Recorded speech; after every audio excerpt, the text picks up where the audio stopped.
I grew up in Wisconsin. It's very simple. I grew up in Wisconsin. It's very cold in Wisconsin. I had no clue about the war, and I wanted to go someplace warm. So it sounded like a good place to go.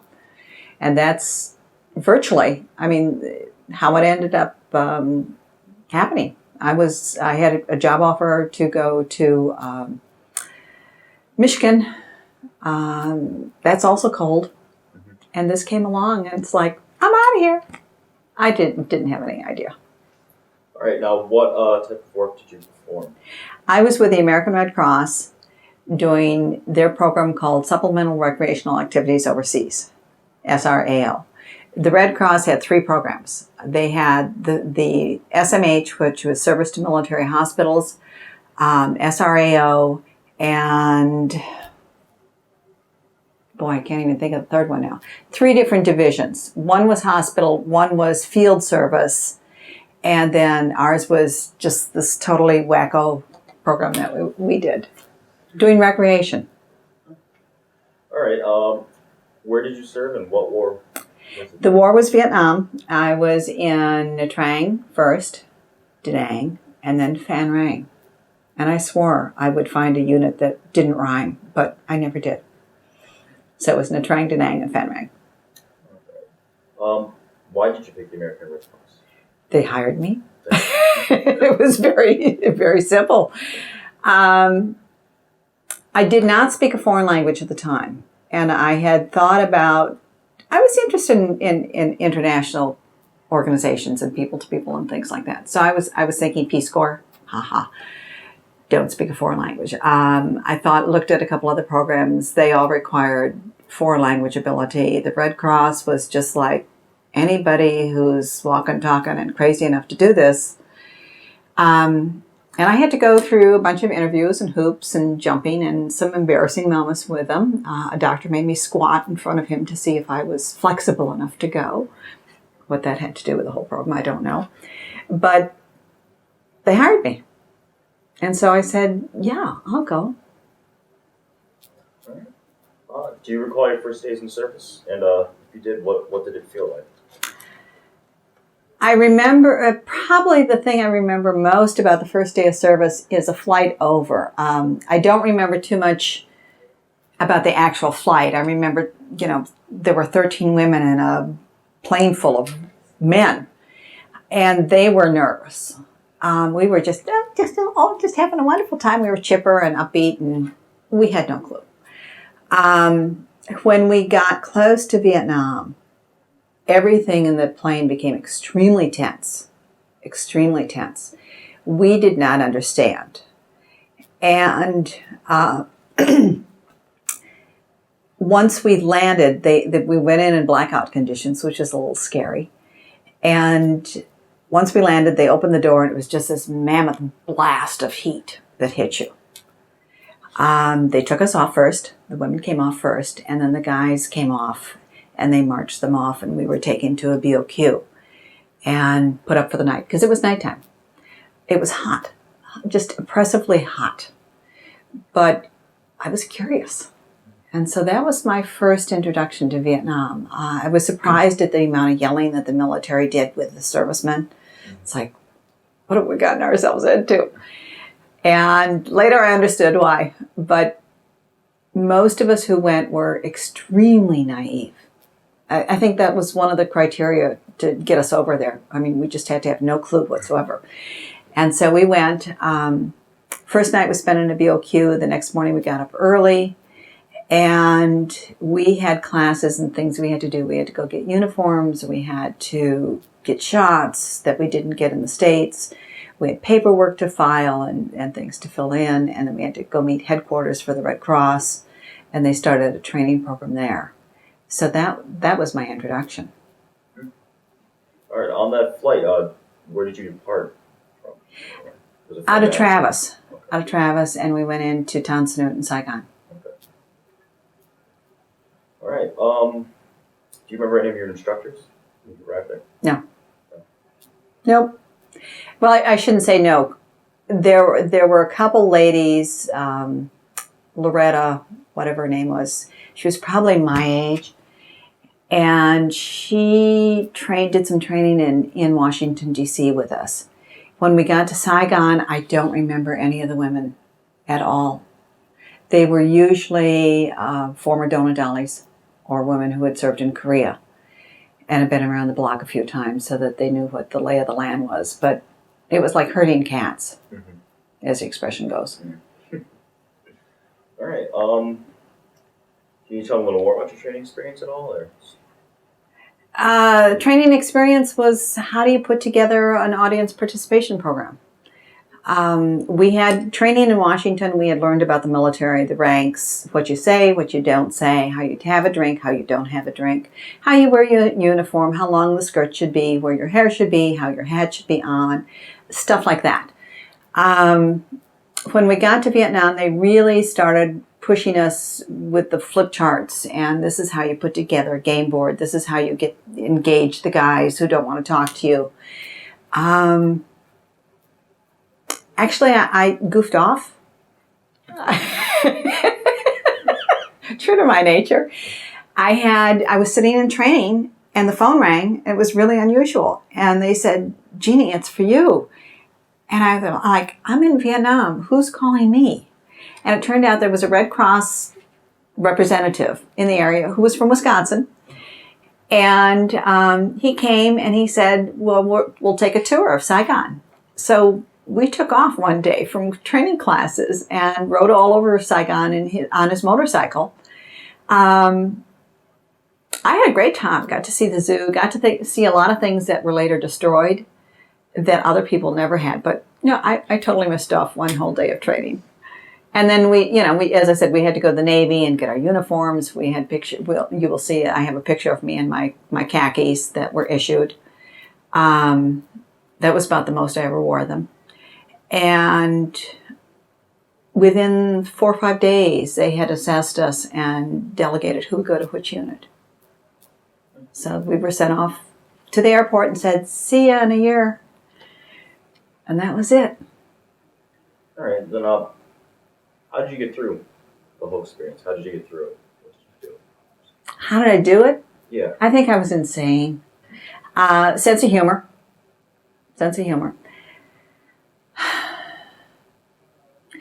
We didn't think about it. It was just something we did. And it was our job. And we had gone with a real value that we wanted to be there. We were there for the American GI. And our job, the premise was very simple. If you can make them laugh, they can't cry. So our insane humor saved us so many times. We did the dumbest, stupidest things sometimes, the goofiest things. There were many times we couldn't get the guys to do anything but swear at us. And I could understand a paragraph of F words. I knew every meaning of every F word that went into that paragraph because they were angry. And we would show up and we were America home, wife, sister, not brother, but their families. And they would see us and they would just let loose. So sometimes that was our program. And you listened. You learned to listen. And you listened very carefully to what they were saying. You tried not to give them any bias or feelings that you really had. But you were there just to get them to talk. But if we could get them to laugh, then they couldn't think about death and dying and their duty, the duty stations they were in. So we did crazy things. We did bubblegum blowing contests. And here are guys in a combat unit, and we're playing balloons. Quiz games. Sometimes they wouldn't answer us, and so we'd have to, coax the answer along and make it so obvious and easy. But it was just to get them in motion, just to break that mindset. It was a real simple premise, but not always easy to do. And sometimes we just sat and drank warm orange soda with them. They couldn't talk. If you followed the mail flight in, when they got Dear John letters, that was really tough because they were bummed. And I was very angry at American women for writing those Dear John letters. They had no idea what they were doing to the guys when they did that.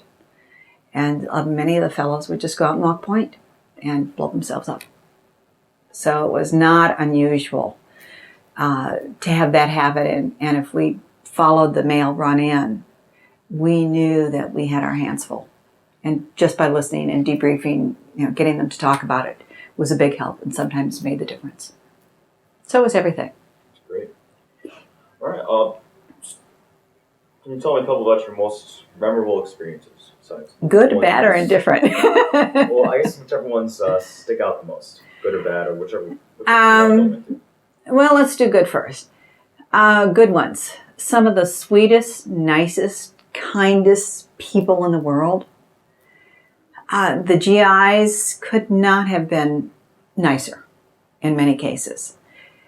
There's always one apple on every bushel that spoils it for everybody. But in general, they were very sincere. They were very appreciative of the fact that we were there, especially to the fire bases. The rec centers were not as much so because they were on a base. But when they were out in the boonies, they were just, great guys. Great guys.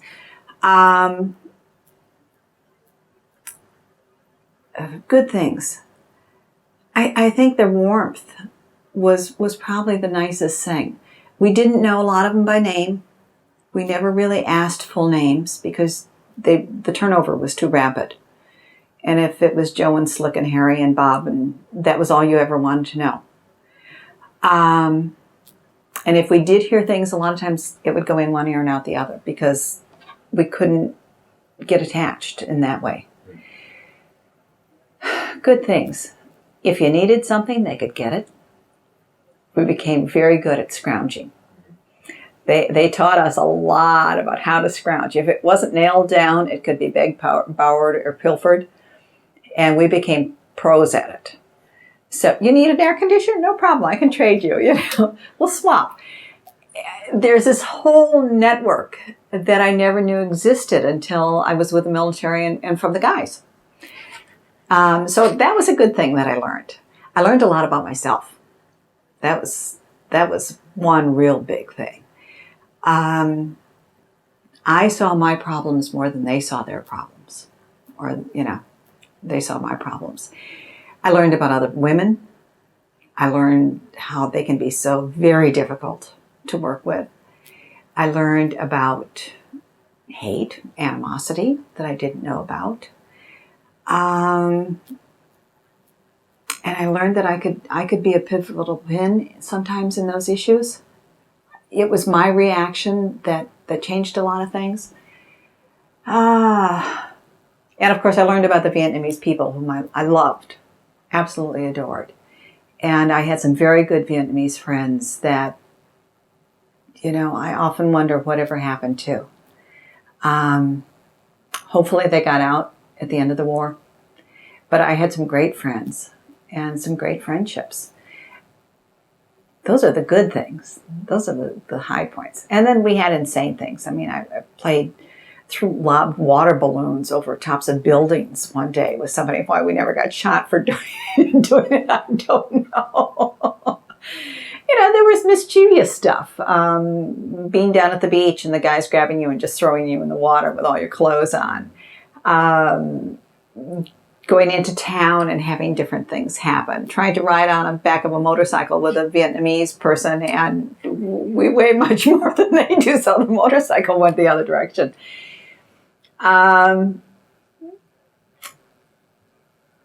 Those are some of the, you have to ask me about different questions. There's so many stories. I learned to drive in Vietnam. I did not know how to drive, and a colonel taught me how to drive at 6 o'clock in the morning in his staff car.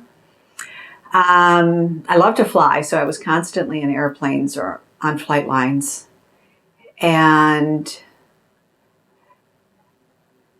if there was something illegal that we could do, I was probably doing it. I got an F-100 ride, F-4 ride, but I didn't take off in the F-4. And helicopters, I knew them all. So, they were golden. We could do that. I rode up traded a case of toilet paper up in Hue. I was on a C-123 one day. And we flew up to Hue. and traded the toilet paper. The year was filled with crazy, insane things like that. Memorable moments. I just thought of one. We had a flightline club up in Da Nang, and that was blown up. And then we had a recreation center also, which stayed, and that was overrun a couple times, and we were thrown in trucks or jeeps and, gotten out of there very quickly. But one night when I was with the Marines, with the officers, usually hung out with the Air Force in Da Nang, but I was over at the officers club with the Navy, or with the Marines, and they sang at the end of the night, God Bless America. For years, I was unable to sing God Bless America. I never realized how deep and meaningful that was to the servicemen. It was an intense moment that probably impacted me for the rest of my life. I hear it on, the seventh inning stretch, Kate comes on, and it's like, oh, it makes me almost think of it. But there was just this depth of passion and camaraderie that went with the personnel, the military, that I've never experienced anyplace else. So that was a very rich and rewarding moment. That's probably really a nice one. Some of those intense moments are difficult to really explain because they're so ingrained in you. I learned you can fall in a drainage ditch and be totally dirty and still be gracious.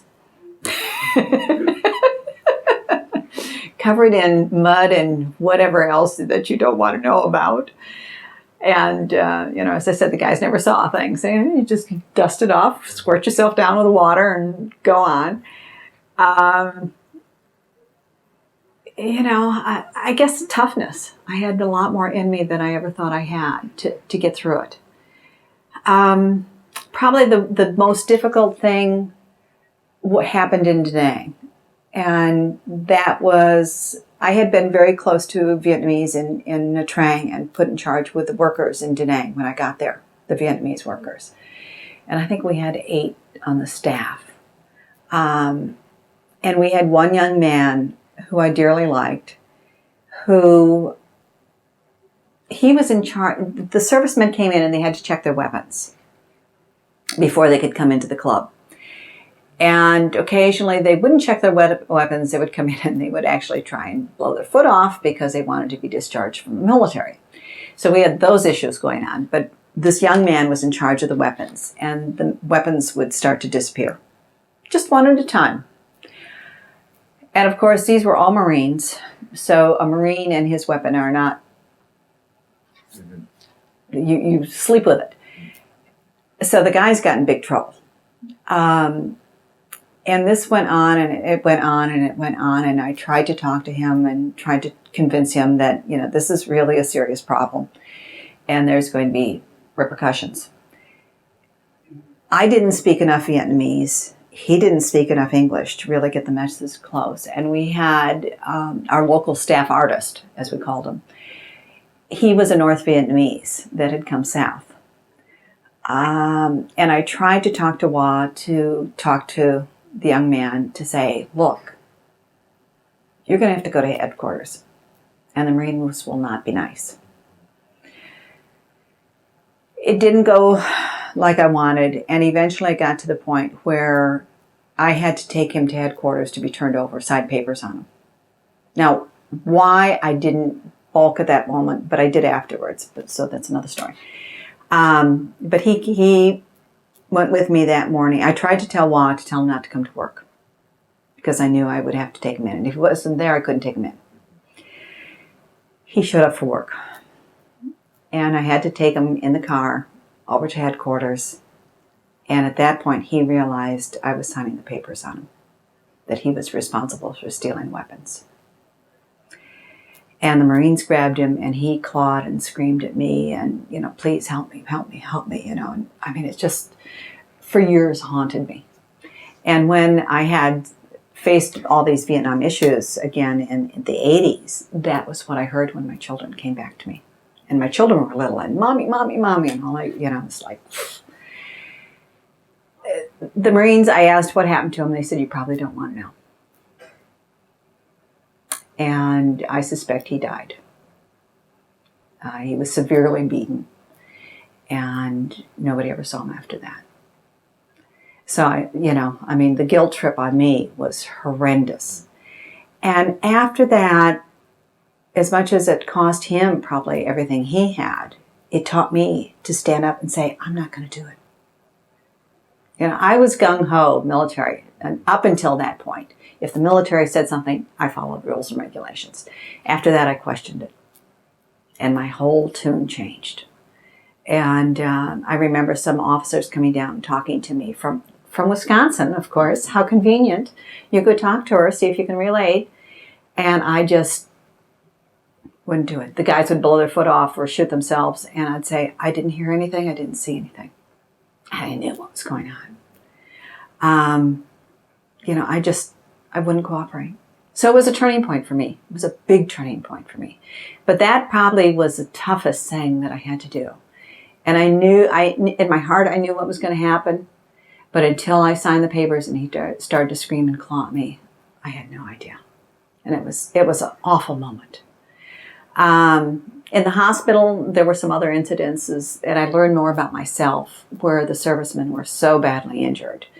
And I just had to go in there and, put on a happy face and smile and act as if nothing ever happened. And I wanted to say, all my life I've lived this way, but let me tell you what's going to happen. But I never did. I always told them it was going to be better. Things would be okay. And that was a part of a toughness and learning experience that came for me. So I consider that really a good thing. Does that help? Yeah. Okay. All right. Well, you'd spoken earlier about some friends you made. Do you remember any of their names at all? Jeanne was my sidekick. Okay. She was our housemaid. She had 2 or 3 little children. And her husband was in the military, the Vietnamese military. We used to go shopping together. We giggled and laughed. We had tea together at her house, in her one-room house. When I was sick, I had amoebic dysentery. I wonder how I got that. And she was the one that came in and took care of me. I ended up in the hospital eventually. It was everywhere. So Jeanne was the one that took care of me. And she just fussed after me. She was a good mom. She was a good friend. She was curious about American women. I was curious about Vietnamese women. It was just, an instant friendship that we made. And she was a very special person. She's the one, I almost went back to Vietnam at one point. And then it got canceled the week before the flight. I was bummed. And I was going to take my daughter. And that was the one thing we were going to do. We were going to go back to Nha Trang and see if we could find Jeanne. And if nothing else, to take my daughter to a grave and let her see Jeanne. She was special. She was my best friend. Sounds like it. Yeah, she is, and I often wonder whatever happened to her. Somebody said she probably got out and might be a boat person. And how neat it would be. But I've lost her picture because I gave it to somebody to look and find. And I've lost the picture, so I don't know where it would be. Well, what exactly was your job over there? I mean, you spoke earlier about having to cheer the troops on and stuff like that. But what was your main purpose, I guess? The formal program was psychological health and welfare.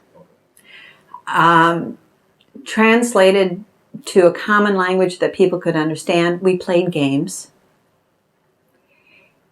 Again, if we could make the serviceman laugh, he couldn't cry. He couldn't be miserable. And laughter is still the best medicine when you're stuck in a situation like that. When I went, I was a recreation aide. I was a newbie, greenie. I had no clue. No clue. I had been an art major, so of course they could use my talent and skill. Everybody came from different backgrounds, and we all had to work together to put programs together. We did these audience participation game boards that we would take out into the field. They were about a half an hour in length. And you would try and engage the servicemen in conversation or, again, in fun. And eventually, I had been a rec aide long enough that after Da Nang, I became a unit director and program director. And I was in charge of all the programs for our area and running the unit and the logistics and the interface with the command staff, the bird colonels. So I had to go do nice with the bird colonels and file the reports and show up when they had special parties, and dignitaries would come through, and I would always be there. But if I could get somebody else who wasn't programming that day, I would have them come along, and I was in charge of the logistics, getting supplies, writing thank you notes from letters that came from back home because organizations sent things over there, and dispensing them, making sure everybody was safe. We had a lot of logistical problems. As UD, I did not realize there were housing issues and logistical issues that you always had to be aware of. And so that was a new assignment for me. But, it's just 24/7. Get up, do it all over again. Earlier you mentioned you were trained by former donut dollies. Yeah. Can you explain a little more about the donut dolly game? How did that come about? Donut dollies, donut dollies have been around for a long time. Just weren't called donut dollies until the Second World War. But donuts, this is a history lesson. Donuts were served during the Civil War and during the Revolutionary War. Little round cakes to troops that would come through. And so they've been around and around and around. During the First World War, the Salvation Army actually had the market on being called the Donut Girl. And they made, somebody had extra dough, and some servicemen made them a ring, like a donut. And so they started making donuts and coffee, and each serviceman would get 2 donuts and a cup of coffee. And then during the Second World War, the Red Cross had this Supplemental Recreational Activities Overseas program, the SRAL program. And the guys in England, the government required the U.S. service personnel to sell donuts. You couldn't give them away. And so there are a lot of bad feelings about that. But it was a governmental thing. It wasn't a Red Cross thing. But there were donut trucks. And so the girls who worked in the donut trucks were called donut dollies. And it stuck. It stuck. In Vietnam, I saw one donut the whole time I was there, and it was virtually the day before I left. And that was the only donut. It was too hot. They were greasy, and the guys wanted Kool-Aid instead of coffee. But it was just a leftover name from a former war, and it stayed. It's a term of endearment.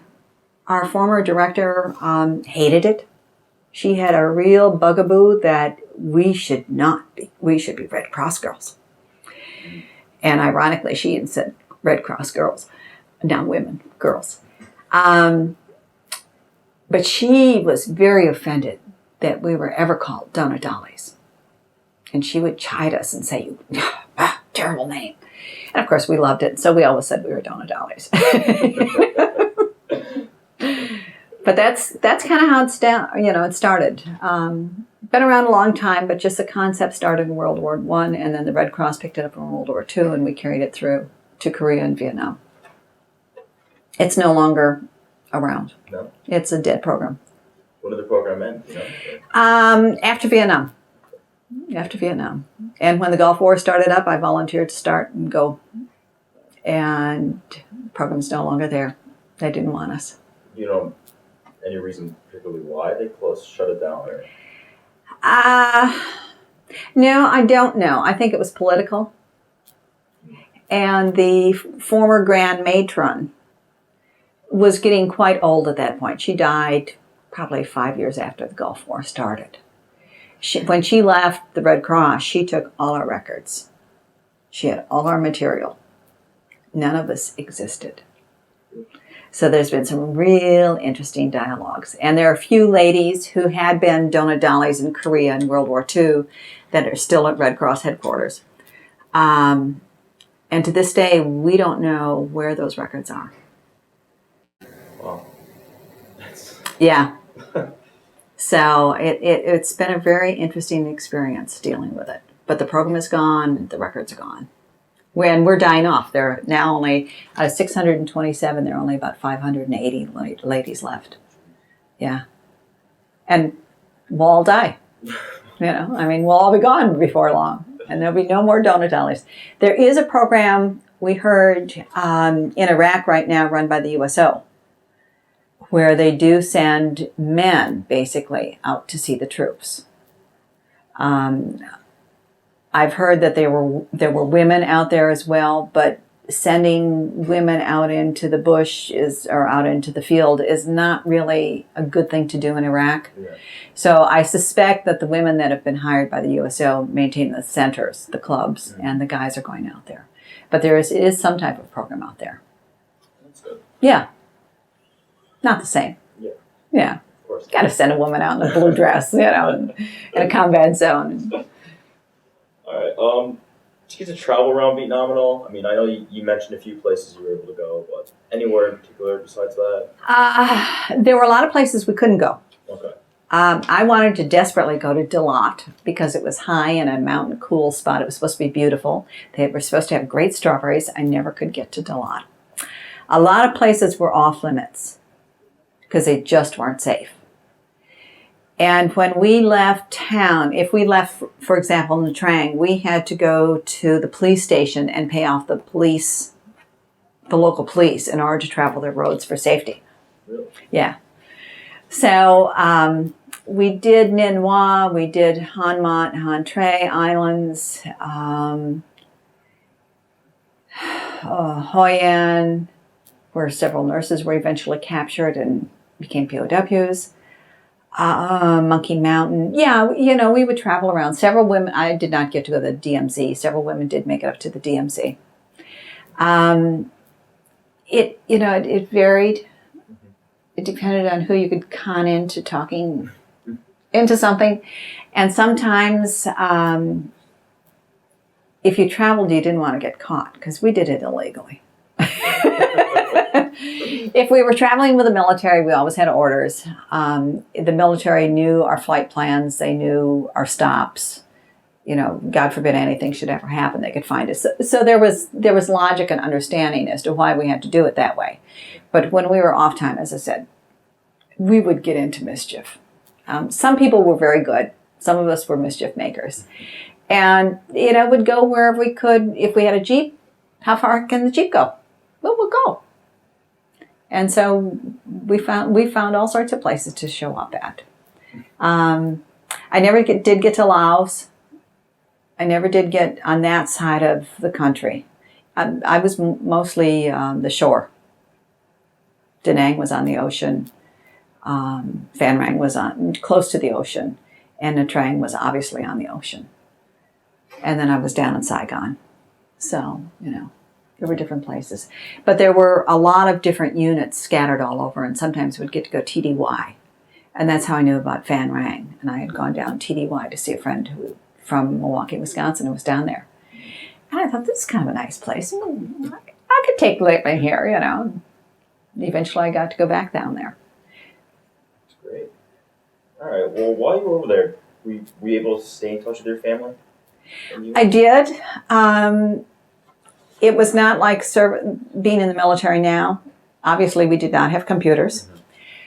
Phones were iffy. I think I called home 4 times, and we had to go through the Mars line, and you would get on the phone, and it was, hello, working, and then over. And so it was very fragmented, mm-hmm.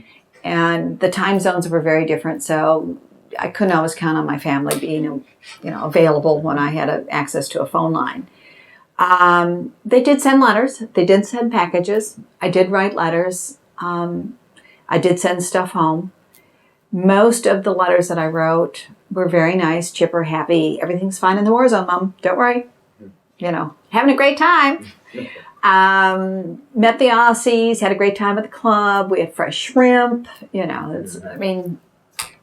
stuff like that. Don't worry, everything's great. But I do remember some funny incidences. My mother used to send fall leaves. Of course, I grew up in Wisconsin, it's like So fall comes and the leaves turn. It's like here in New England, and you have to have that. So in the fall, she would pack up leaves and send me packages of leaves. And it was kind of fun to have fall leaves come. The other thing she would send me was fresh apples. And I would get fresh apples. And then another thing, well, we also mail ordered all our underwear because we couldn't get it. That's another story. She sent me brick cheese. And I don't know if you know what brick cheese smells like, but when it ages, when it gets really good and runny, it stinks. It reeks. And this package came through, and everybody knew that something was odoriferous in it. And the women that I was stationed with, when I took it back to the house, made me bury it. It was so foul smelling, but it was so good. And I managed to eat some of it before they made me bury it. But I always laugh. Every time I look at brick cheese, it was aged brick that she sent. And it was, oh, God, it was good, but boy, it stunk. So someplace buried in Fan Rang is aging brick cheese. So yeah, she sent a lot of things. And afterwards, I asked my mom, I said, did you ever save my letters? And she said, no. Why? You're home. She threw them all out. And I'm like, ah. So they figured once I came home, that was it, and they just dumped everything. But it was really strange. And we did, as I mentioned, we did send for, whenever anybody new would come in, they'd bring the latest magazines, the women's magazines. And of course, being on a military base, you can't find a lot of feminine products. Well, now you probably can, but back then you couldn't. And, another funny incident. And we would always, vie for whose magazine, and then we would call and order things. And the Sears catalog was another great source. And and our underwear disappeared on a regular basis because it was a trophy. Wow. And if somebody spotted the laundry being done by the housemaids, they would come up and steal the underwear and then go back and say, look what I have. I got it down a dolly type thing. So our underwear would regularly disappear. And we constantly would be ordering new underwear. So that was kind of cool.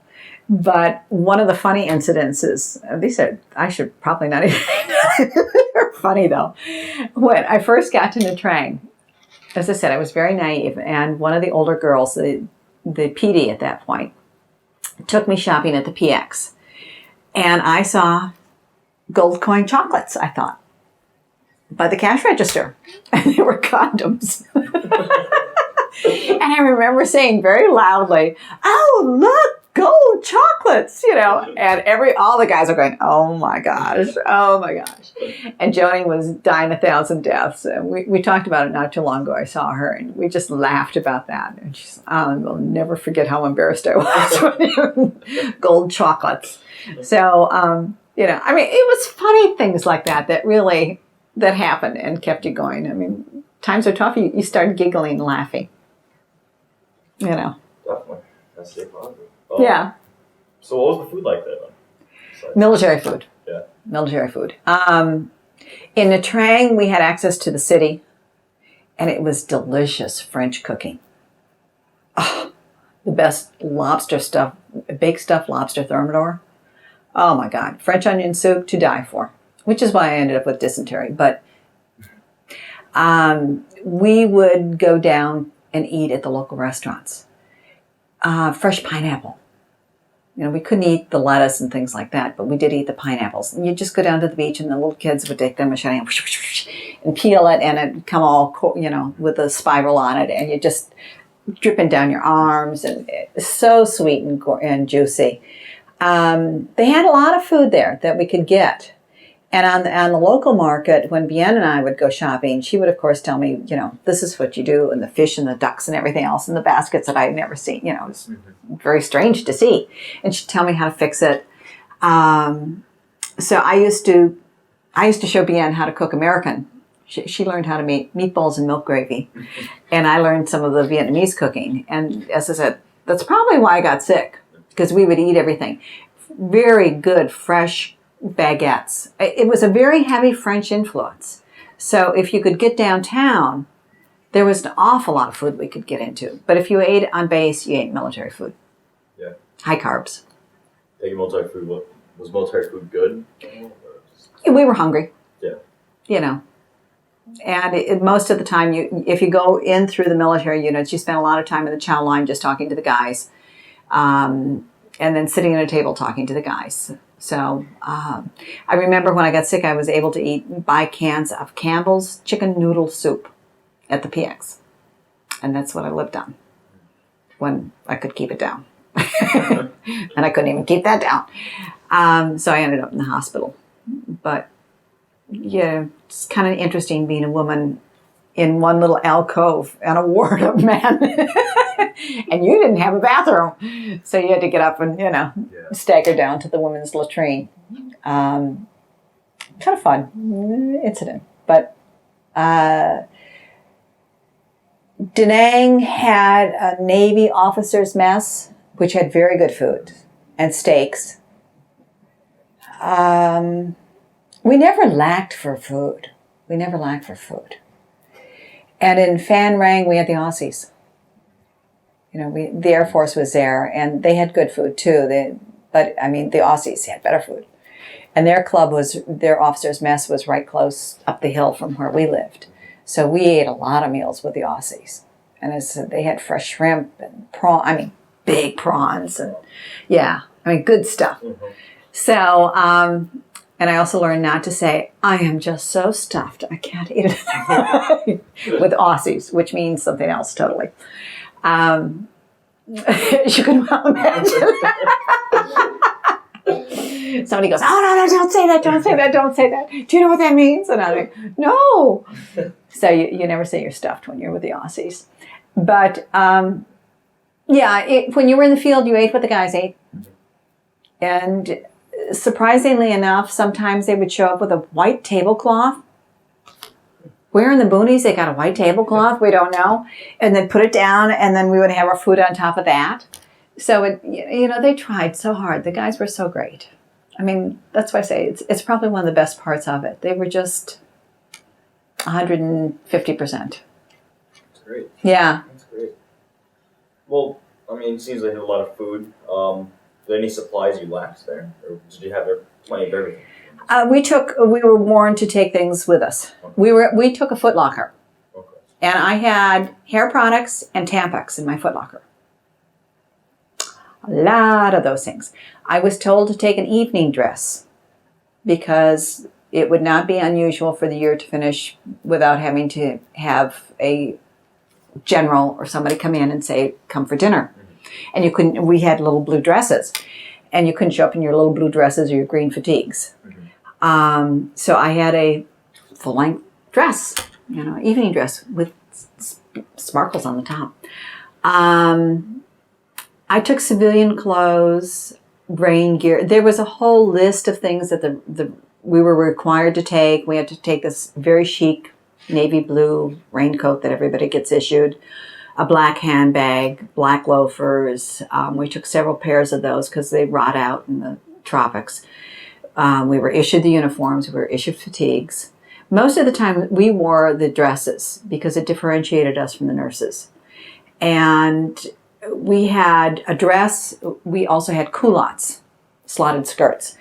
And then I had blue and white polka dot panties, that one long, I don't know what you'd call them anyway, petty pants, I think they were called then, that I could wear underneath the uniform. And you could see the polka dots through the uniform, which was crazy. But when you had to climb a tower or you had to climb something, at least you had something covering your underwear. What else did I have in my Foot Locker? But once I got there, it was a joke because all the guys cleaned their guns with Tampax. So if you ever needed a Tampax, you just said, you got any Tampax? And the guys would be so embarrassed out in the field. And then somebody had, oh yeah, because they used them to clean their rifles. So, but sanitary products were something that you couldn't get. Magazines from home you couldn't get. Women's magazines. Deodorant that didn't smell like a guy. After a while, everybody just smelled the same. And to get a feminine smelling product was something. Perfume we could get any place, any PX had gallons of perfume. So we in the morning, you just splash down the perfume. Midday, you splash down the perfume. And, A, the guys could smell you coming, which was good. And B, it covered the bad body odor that we all had. And covered the bad body odor they had. So that was something that was very available. But people had said, take personal products. So that's why I went with a bunch of things like that. And we cut each other's hair. Once I got there with the sun, I didn't have to worry about it. I mean, somebody else became a blonde because you bleach right out. Suntan lotion we didn't use. Nope, didn't have it, didn't use it. Sunblock didn't exist. Underwear probably was, we went through more underwear than we thought because it just rotted out. And then we just replenished it. So that's the type of stuff we took. While you were there, did you feel any pressure or stress? Oh yeah. Yeah. What type of pressure and stress? I mean, in general, just what was it like? It was always there. It was always there. I mean, there was tension because you knew you were in a war zone. There's tension with walking around the street with everybody with guns, and they're loaded. Any moment somebody could shoot somebody. I did have somebody shoot a young kid outside a restaurant one night when I was in a train.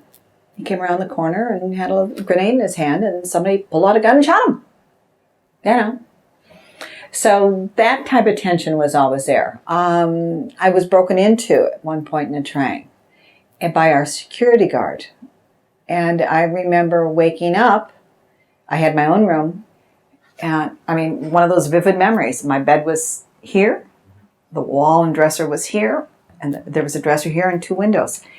And I remember hearing the gun safety go off. The click. It was like, oh, shit. I'm in trouble. And I was awake enough to watch him come in and take all my jewelry and my cameras off my dresser.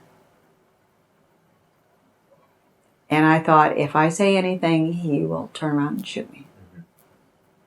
And I just remember breathing as quietly as I possibly could. Mm-hmm.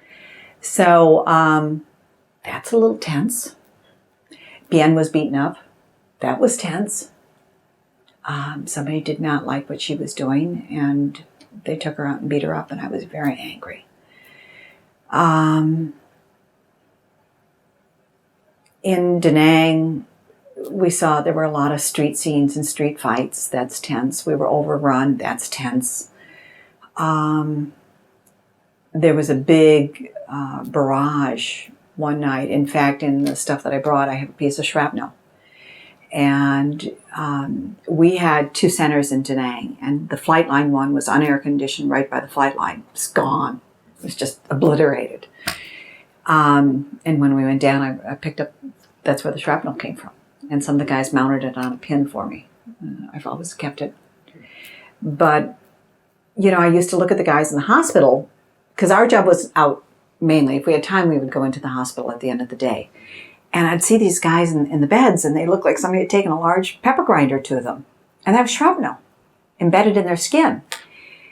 And until the center blew up, I didn't realize how big and how serious some of those pieces of shrapnel could be. They're wicked. So it gave me a perspective on it. Tense. I had sexual harassment that caused tension.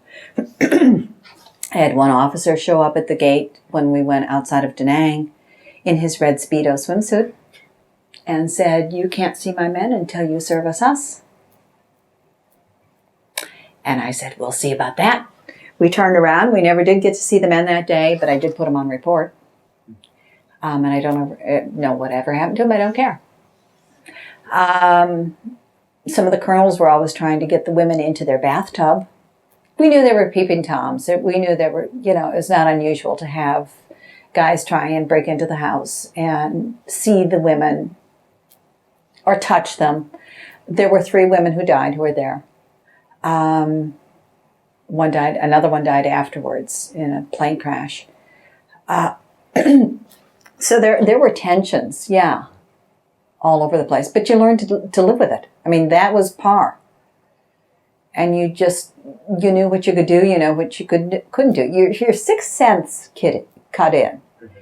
And it was really, you would walk into a hospital ward and you knew, you could tell if it was a burn unit or not because you could smell it a long way before you got there.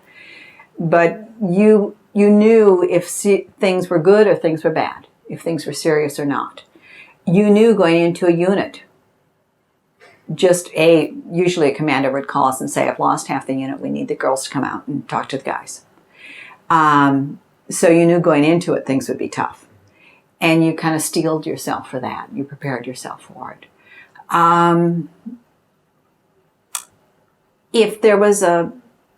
If you were shopping downtown or out in the village and something happened fast, you knew to get out of there. I mean, your sixth sense was very high and acute form of, it's time to listen. So you picked up on a lot of that. Well, was there something in particular you did for good luck? Anything special? No. I didn't have anything special. That is funny. I didn't have anything special. I was going to be smart mouth and say kiss all the guys, but you couldn't do that. Very little. When you're in a combat zone and they haven't seen a woman for 6 months or a year, you do not touch them. They do not touch you because you can start a riot. Yeah. And so, if we were in a city or in a different situation, we might give somebody a big kiss. Yeah. It's kind of fun. Or if they were leaving. But for the most part, no. There was a real clear division on what you would do and how much affection you would show somebody. I didn't have a good luck charm. I did keep my shrapnel after Jeanne. And we always had a dog. Every place had a dog. They were security. As well as you could tell the dog anything and the dog wouldn't tell anybody. The last dog got shot. And I'd take her in to be sewn up. And that was actually kind of funny. She got shot, managed to come back up to our house, which was a long distance. She was a fat dog compared to Vietnamese dogs, so she was good food because they eat dog. And so somebody was probably trying to catch her for dinner. And then I had on combat boots and a brown and white bikini and my hair in rollers. And I had to call the colonel because he had the car. And he came up to get her, and I threw a green muumuu over my outfit. And I think I probably took my rollers out on the way down to the security guys who had the dogs, the security patrols. And we ended up going in. But still, if you can imagine, a green muumuu and curly hair and combat boots with a dog that's bleeding. Yeah. And when they started to stitch her up, it was the only time my knees got weak, and I said, I have to sit down. But it was, she was fine after that. So, but she was my good luck charm. And I didn't have a good luck charm. That's amazing. Never thought of that. Did you keep a personal diary at all? Or anything? I just sent letters home. Sent letters? Yeah. I had no sense of history at that point. I did write some things that I kept for myself, and you'll see a couple of them. But you were going so fast. You were on, as I said, 24/7. We partied hardy. When we weren't on duty, we were still on duty. And you went home, you went to bed, you got up again, and out the door you go. So you never really had that much time to think about it. You were just going. And our job was to be upbeat. So, you didn't want to write a depressing letter to somebody or to yourself. So no, I didn't do a diary. Were there any entertainers that came? Yep, there were. Bob Hope was there at Phan Rang with us. He was wonderful. He was absolutely wonderful. I didn't bring that. I have his signature, Les Brown. I have his signature. Raquel Welch was with him, who I have no time for. And Barbara McNair. They were at Phan Rang together. And Barbara McNair was wonderful. She would go out and she would talk to the guys. I mean, she was at the center. She, could not have been nicer. You want to play ping pong? She'd play ping pong with them. Raquel had a rockin' body, but she was, what on wheels. Yeah. And she had no time for the men. And she just wanted to get back with her boyfriend in for her air-conditioned trailer and make her appearance. So I did not like her. Miss America was and her troop were in Da Nang. And I thought, being a good American girl, that I would just ask them to come to the recreation center and talk to the guys. And they couldn't come out of their air-conditioned trailer because their makeup would melt. And I'm like, hello, look at this, we're all out here without it, and they can't come out. Yeah. So that I thought that was a little rude, but I can also understand it in different perspectives. But they were the only two entertainers. The local entertainment in Nha Trang was Filipino or local. I didn't have any big entertainers there. But Bob Hope was with us in Phan Rang. So that was kind of fun. Must have been. Yeah. Well, besides those shows, what else did people entertain themselves with? Maybe games, particularly? Played cards a lot. Cards? Yeah. Played cards a lot. We had a version called Back Alley Bridge. And I have yet to figure out how to play it again. But we played it for hours on end. Kind of a cross between pinochle and bridge, I guess. And very competitive. You'd develop a good partner. And you would take on the world. And we would show up at the center at 9 o'clock in the morning or 8 o'clock or whatever time we opened and play until we closed it at night. And we just played and played and played when we were doing center duty. Now, for clarification, we did center duty probably once or twice a week. And the rest of the time, when you went out to the field, depending on the unit size, 2 women were always sent out to the field together. You didn't go alone for safety and security. And you would be sent by a chopper, jeep, boat, fixed wing, whatever. And you would do 5 or 6 stops during the day and then fly to the next place and then, the next stop and then fly to... If at the end of the day you had time, they always asked us to go to the hospitals at the end of a run. Then we would come home and we would write our reports, and statistics and reports were kept in copious 5 copies for the military, as well as the Red Cross. And at the end of the month, reports were always filed to the military commands. So they knew where we were, and the Red Cross could say, oh, we traveled XYZ miles and went here and saw this many men and whatever. And I have to laugh because you'd look at a group and say, oh, that's 24.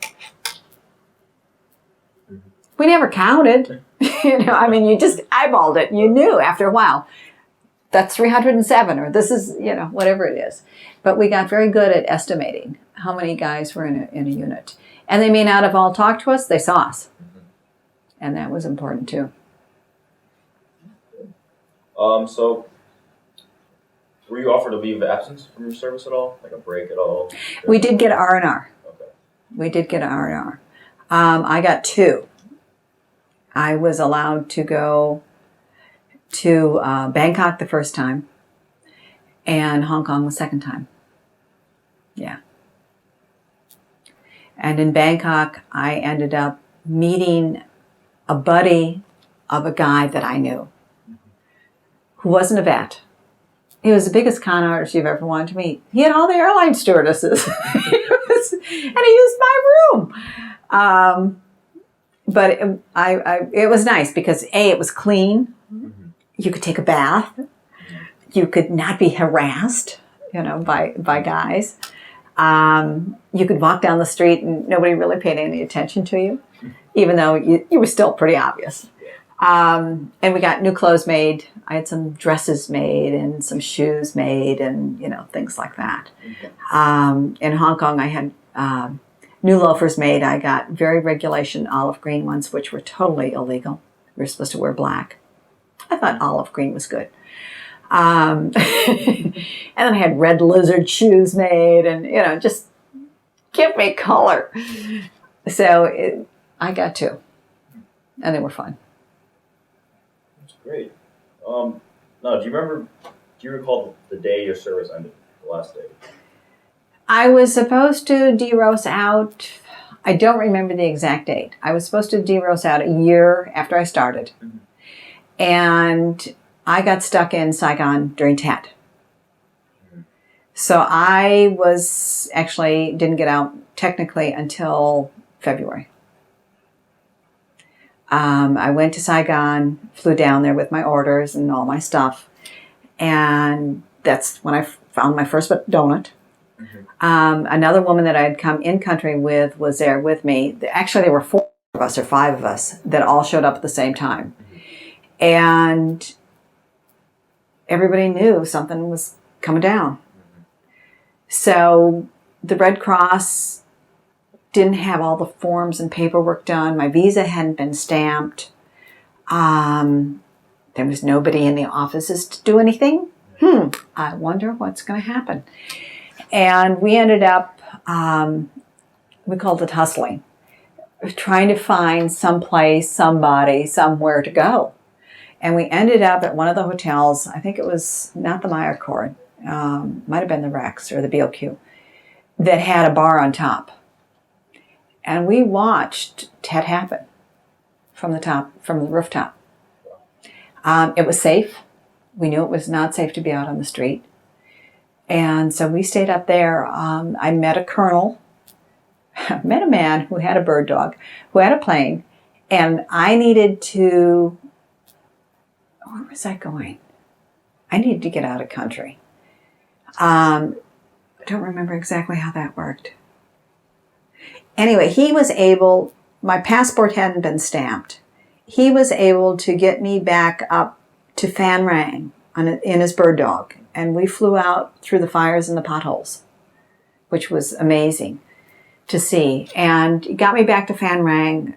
Everybody said, I thought you left, because they were being attacked.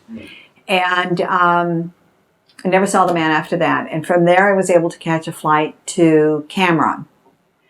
And from Cameron, that's when they realized I didn't have the proper paperwork. I had my military orders for flight, but I didn't have a stamped visa. Being a civilian, I had to have the stamped visa. So I had to catch a flight back from Cameron to Tan Son Nhut to find somebody to stamp my visa and go back to Cameron. And I flew out to Okinawa.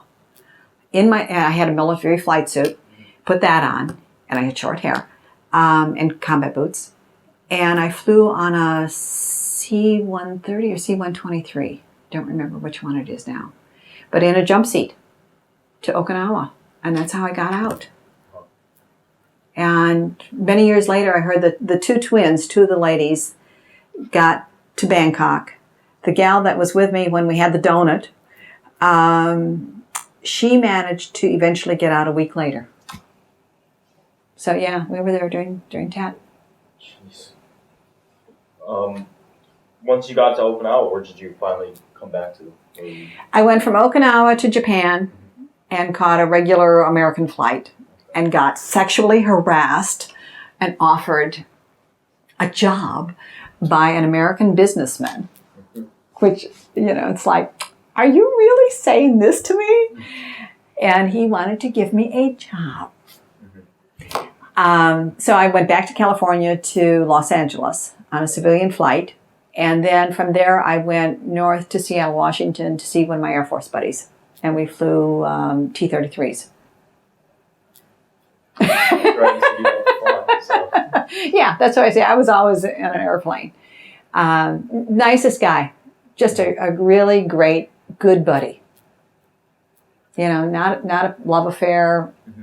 He's since remarried. He was a couple of wives, I guess, and adopted a family and everything. Just a nice guy. Just a nice guy. That's great. Yeah. That's great. So besides that, what else did you do in the days and weeks afterward that you got back? After I came back, I did go home eventually.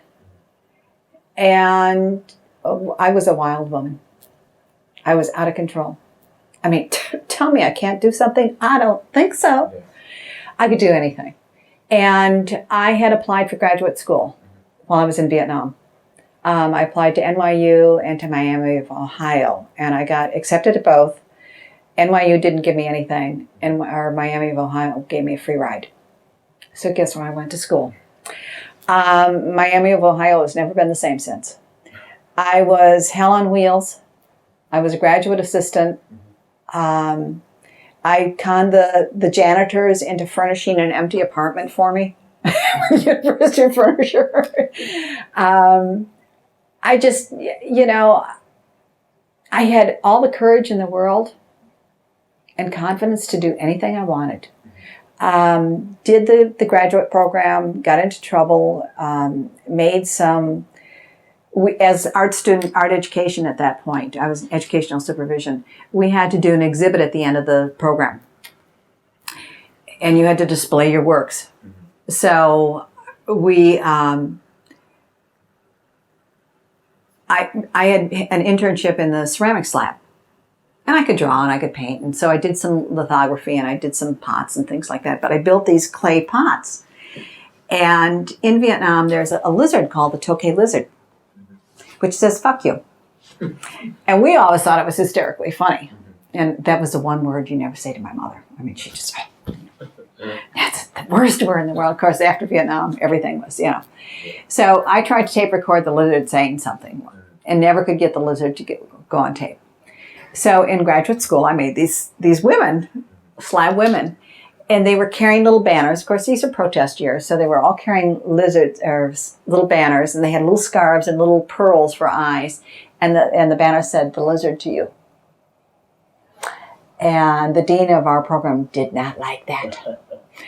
So he said I would not graduate, that I had not fulfilled my obligation. And I said, we'll see about that. And I took it to the president of the university. And I mean, talking about just chutzpah, I said, this is what it is. This is what I did. This is how I fulfilled it. And I graduated. And I've never talked to that dean that didn't like me ever since. But I was not about to be put off at that point. I had fulfilled, it did not say what I had to do. It just said I had to fulfill it. And I did. So, and then after that, I left the country again. I went back overseas with the USO. Okay. And I worked on Guam. Again, very confident. Of course I've got recreation experience. Of course I'm old enough to, I've been in a war zone. Yeah. What can I do? I know all about the military. So I flew out to New York and they interviewed me and they gave me a job. Went to Guam. They said you could go back to Vietnam. I said, oh, been there. I wanted to go to Thailand. Yeah. And the Thailand slot was not open. But my crony in crime in graduate school was 6 months younger than I was and very straight-laced. Guess where she joined and got to go? Thailand. Really? So I got Guam, she got Thailand. And then I went to see her when I was finished. How long were you, did you do the USO? I was there a year. Okay. Yeah. And I left early to come home and get married. Okay. It was a good, noble thing to do. I was tired of running. Oh, sure. Tired of the game. Sure. You mentioned some friendships you made while in Vietnam. Did you continue any of those relationships once you got back? Yes. Okay. For 10 years, no. I mean, after Vietnam, after Guam, no. It was a non-entity of my life. But then in the 80s, two Vietnam vet friends of our house, our marriage, had also been there. And we got talking. We said, well, we'll show slides one night. And we showed slides and the big wave hit me at that point. And I needed to find some of my friends. And the one friend who had been my best friend of the women was the young gal that came in at Phan Rang. And we shared a room together. And I found her. And that's Aunt Pat. And Aunt Pat, if anything had ever happened to my husband and I, Aunt Pat would have taken my children, not my family. That's how close we were. So, and we're still good friends. We may not talk to each other for a year. And we pick up the phone and it's just like we never left off. There's just something about our relationship that's very deep, very intense, been through a lot together. And yeah, she's probably the one I stay the closest to. I have been in touch with my former unit director from Phan Rang, or I'm sorry, Nha Trang, which, you know, it was so nice to see her after so many years. Two of the gals from Nha Trang got together last year. And it was just, oh, I'm so glad to see you guys. Just so neat to see them. And so that's great. The gal that was my roommate has died, has passed away. I found that out in trying to find some of these people. So that was kind of a bummer. The two ladies, do you happen to know their names? One is Bunny Revere, Vianne Revere Herman. We called her Bunny. And she was in Nha Trang when I first got there. I learned a lot from Bunny. She was a good role model. And the other was Joni. And this is on tape, and I can't remember Joni's last name. Wonderful woman. She is a minister outside of Atlanta. And just level-headed. She had been Peace Corps beforehand. Just had her act together. And she has daughters who are now doing overseas service for different things. And it's just so nice to see. But they're the ones that taught me. Joni's the one that went with the gold coins. Oh. What was Joni's last name? I'll think of it afterwards. But anyway, you know, those were two ladies that I really wanted to see. I wanted to see Kathy, but when I found out that she had passed away. And I had seen Kathy probably 10 years earlier from this past couple, about late 1900s or 1990s. I had seen her in Chicago. And she was sick then, but I never knew it. She had terminal cancer at that point and never let on that she was sick. So that was kind of sad to see her. A couple of the gals from Nha Trang that were with me, I'm in touch with on a regular basis. We have a chat group, Nancy Smoyer and Cammie McCleary. They're still on the, we all email each other back and forth. So, yeah. Yeah, we have a network. We have a network, yeah. And it's, you have to remember, it was a 10-year program. So those of us that were early had very different experiences than those who were late.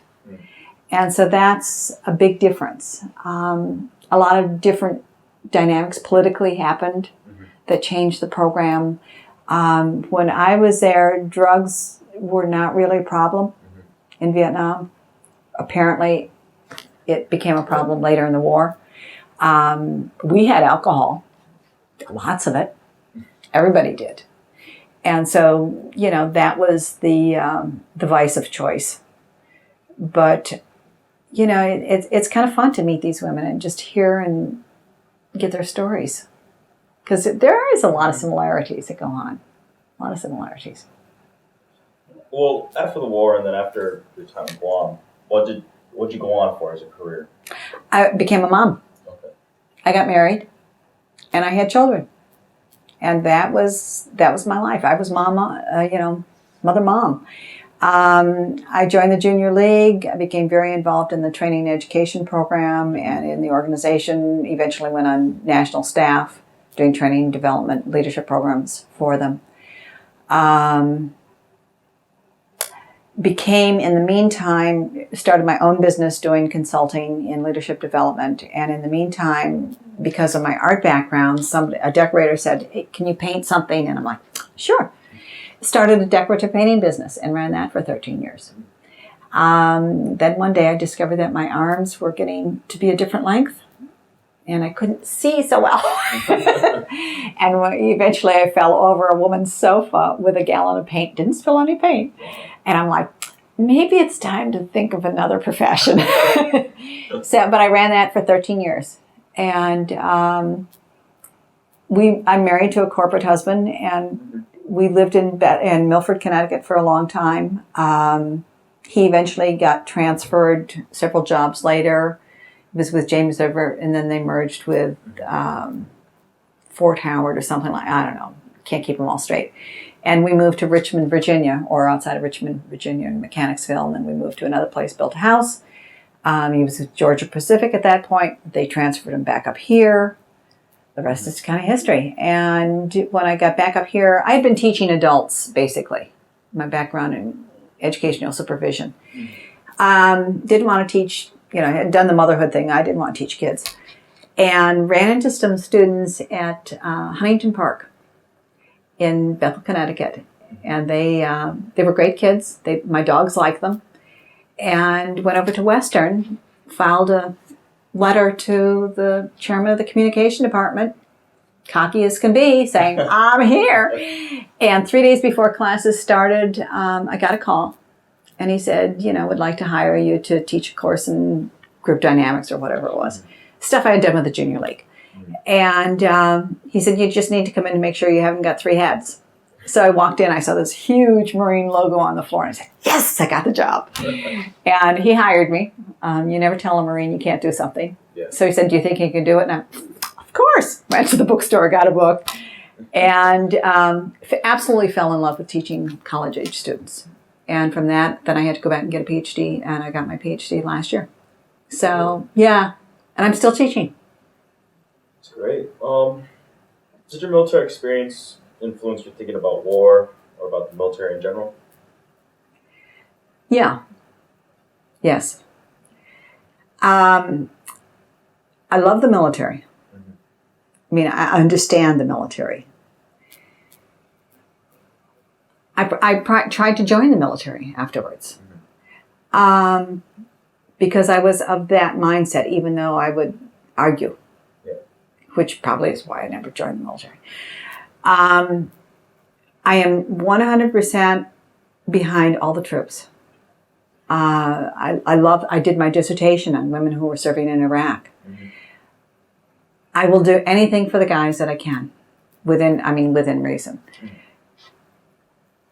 Do I support the war effort? No. I see a very different thing of being an invading force.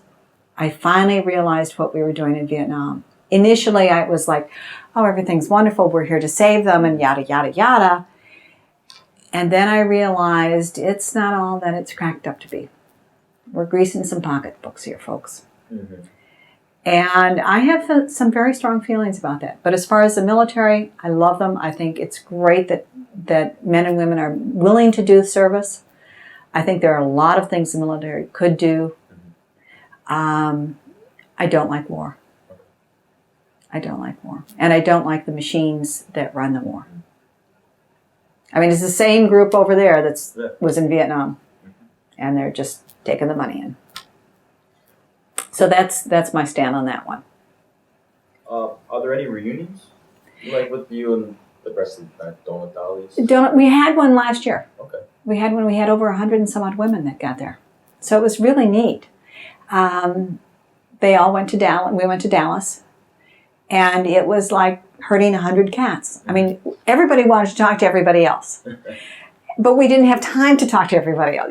You'd talk 5 minutes here and then you'd talk 5 minutes there. And But it was so great to see some of these people. And Pat and some of that circle of friends were all together in one room. We all shared rooms. So we spent a lot of time up there talking. And then I'd come down and I'd see Joni and Bunny and Nancy and some of the others and we'd talk. And we had a big dinner and they had just time for people to sit and chat. But you couldn't get to all of them. It was so hard. It was so frustrating because there were so many people you wanted to talk to. And you've heard these names all your life. And there they were. It's like, wow, that's who you are, I've heard stories about you. And so it was kind of neat. I know some of the women are going to get together again in Dallas this year because there's a big helicopter reunion and they were going to go down there. But there's a contingent out in California. There's a contingent in Florida. There's a big contingent in Texas. Then there's sprits and spatters all over the place up east. So it's not hard. But Pat and I are going to Maine this summer. So we're having our own reunion. How would you say your service experiences really affected your life in the end? Changed my life profoundly. Yeah. When the going gets tough, the tough get going. And I've been through some pretty tough times in my life. And I've learned to smile and just put the next foot forward, put the next foot forward, and keep going. Yeah, sometimes I want to get defeated. And I just think back, you're better than this. You can do this. And that's probably been the long legacy that's come to me. I've been tough on my girls. I have 2 daughters. And I've been a tough mom. Don't cry. Suck it up. And one's a great mom. She's expecting her 3rd. And she's the 2nd child.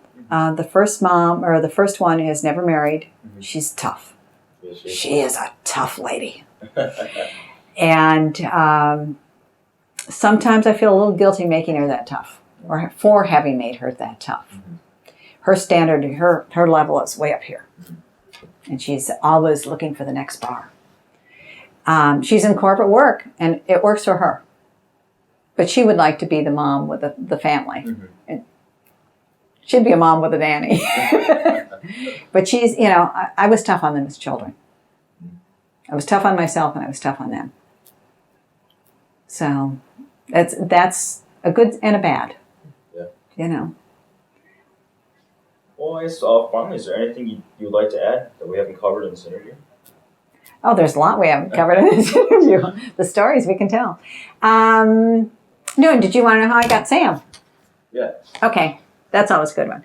When I was at the flight line center that got blown up, I had my name tag that said Jeanne. Oops, I guess I would wear it.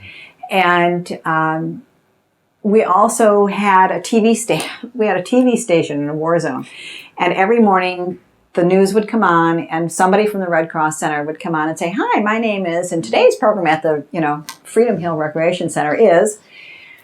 And it was my turn to go that morning.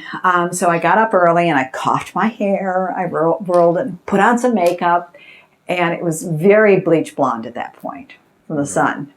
And I went in the morning and I had my uniform. I had been over at the flight center the night before, and I had my uniform, so I put it on. And I didn't check, but I had lost my name tag. And a gunny sergeant came in because, of course, I was out of uniform in a Marine center. Don't do. And so he brought in a name tag, and it said Sam. So I stuck it on my uniform. That morning I got up to go to the TV station. I put the uniform on. I was Sam. And got all set to go on camera and say, "Good morning," or "Hi, I'm Jeanne," And I realized I have Sam on the front. So how am I going to say I'm Jeanne and I'm Sam? So I said, "Hi, I'm Sam." And it stayed. It stayed. I could never go out in the field and not smile when I said it.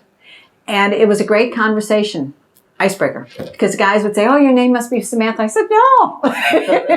And it just started. And so I stayed Sam. And I also figured if I got in trouble, they'd have a hard time figuring out who I was.